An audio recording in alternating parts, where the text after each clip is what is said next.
Hello friend, ये कहानी एक ऐसे लड़के की है जो कि 12 साल का होता है, जो कि अपनी स्टेप मदर के साथ रिलेशन बनाना चाहता है। और मूवी की स्टार्टिंग में हम एक सारा नाम की लड़की को देखते हैं जो कि बाथटब में नहा रही होती है। अचानक उसे करंट लग जाता है, उसकी मौत हो जाती है। और उसके बाद एलिस नाम की एक लड़की को दिखाया जाता है जो कि अपने हस्बैंड पॉल के साथ रहती है। और सारा पॉल की पहली पत्नी होती है, जिससे हमें मूवी के स्टार्टिंग में मरते हुए दिखाया जाता है।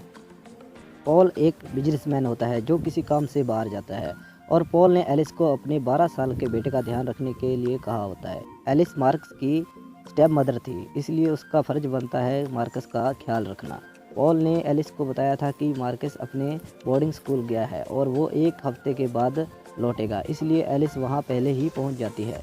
लेकिन जब एलिस वहाँ पहुँचती है तो मार्कस घर पर होता है। यह देखकर एलिस मार्कस से पूछती है, तो मार्कस कहता है कि उसे स्कूल से छुट्टियां मिल गई है क्योंकि स्कूल में चिकन पॉक्स फैल गया है। और एलिस उस पर यकीन कर लेती है, पर उसे थोड़ा अजीब लगता है क्योंकि मार्कस एज में भले ही छोटा हो, मगर वो बातें ऐसी करता है जैसे वह बड़ा आदमी हो। अगली सुबह एलिस को पॉल का फ़ोन आता है और वो मार्कस से बात करना चाहता है। मार्कस नहा रहा होता है। एलिस उसे फ़ोन देती है और वो पॉल से बात करता है। और जब मार्कस की बात हो जाती है तो एलिस पॉल से बात करने लग जाती है, और मार्कस उसे गंदी निगाह से देखता है। और जब एलिस बात करती है तो वो उसे बुरी तरह से टच करने लगता है। यह देखकर एलिस हैरान हो जाती है और उसे गुस्सा भी आता है, मगर वो कुछ भी नहीं बोलती और वहाँ से चली जाती है। और हमें कुछ समय के बाद पता चलता है कि मार्कस का कोई दोस्त नहीं है, और साथ ही मार्कस एक बिगड़ा हुआ लड़का है, और एलिस उसकी देखभाल में कोई कमी नहीं छोड़ती है।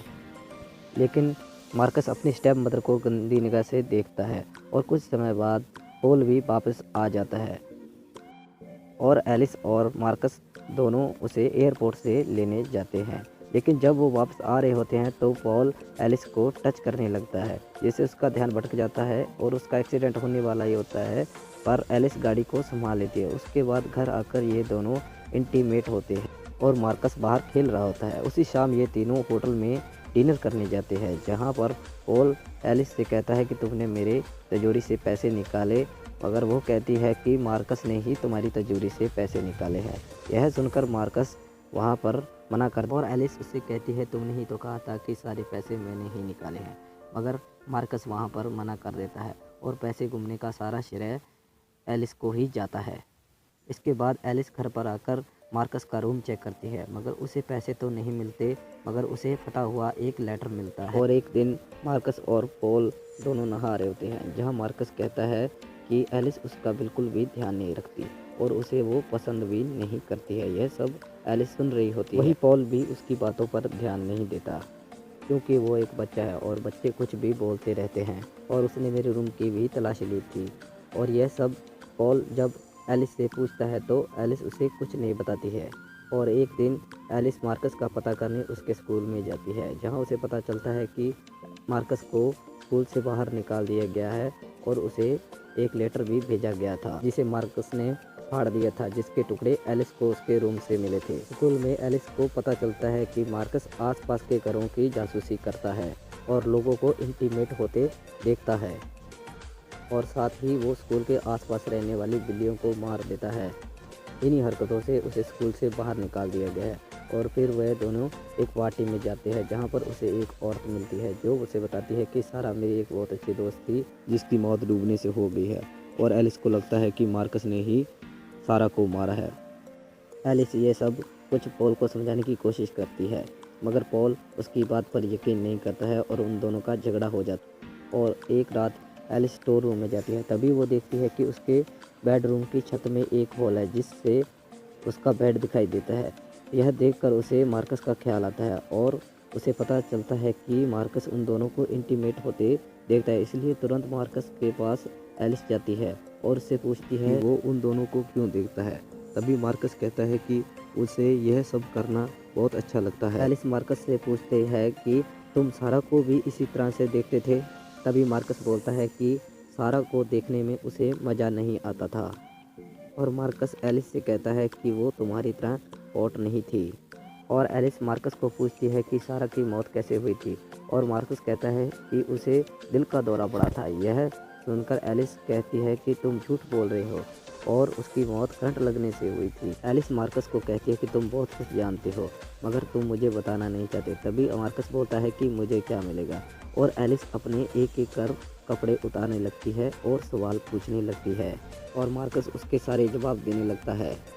और वो कहता है कि सारा को एक हार्ट कंडीशन प्रॉब्लम थी जिसका पता पॉल को भी नहीं था, मगर उसे यह पता डॉक्टर के लेटर से लगा था। लेकिन एलिस उसकी बात पर यकीन नहीं करती और वहाँ से गुस्सा होकर चली जाती है।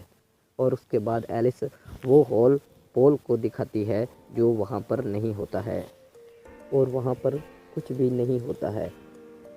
एलिस पॉल को बताती है कि मार्कस हमारे रूम में झाँकता है, लेकिन मार्कस उसकी बातों पर यकीन नहीं करता। उसे ऐसे लगता है जैसे एलिस पागल होती जा रही है, लेकिन एलिस हार नहीं मानती है और वो सारा की मौत के बारे में रिसर्च करने लगती है, जहाँ उसे पता लगता है कि मार्कस ने ही खराब हीटर लगाकर सारा को मारा है।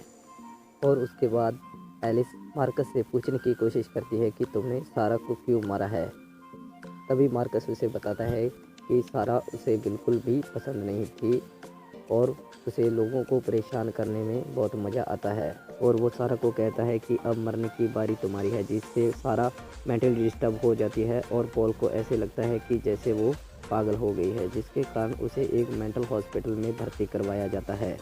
और कुछ समय बाद सारा ठीक हो जाती है, जिसके बाद उसे घर लाया जाता है। उसके बाद ये तीनों एक पार्क में घूमने जाते हैं, जहाँ पर मार्कस अपने डॉग के साथ खेल रहा होता है। और कुछ समय बाद एलिस और मार्कस मिलते हैं, जहाँ पर वो सारा की मौत के बारे में बात करते हैं, मगर मार्कस उसे कहता है कि अब मैं तुम्हें नहीं मारूंगा, क्योंकि वो उसे पसंद करने लगा था। और एलिस भी मार्कस से बात करने लगती है, और एलिस मार्कस को कहती है कि वो पॉल को मारकर कहीं दूर चले जाएंगे। और एलिस मार्कस को एक किस करती है। उसके बाद उसका ध्यान एक दूर से तेज आती हुई गाड़ी पर पड़ता है, और वो कुत्ते का टॉय उस गाड़ी के आगे फेंक देती है, जिसे बचाने के लिए मार्कस उसके पीछे जाता है। और जब मार्कस जाता है तो गाड़ी की जोरदार टक्कर से मार्कस की वहीं पर मौत हो जाती है। और एलिस मार्कस की बॉडी देखकर खुश होती है और उसने सारा का भी बदला ले लिया था। ये मूवी यहीं पर एंड हो जाती है।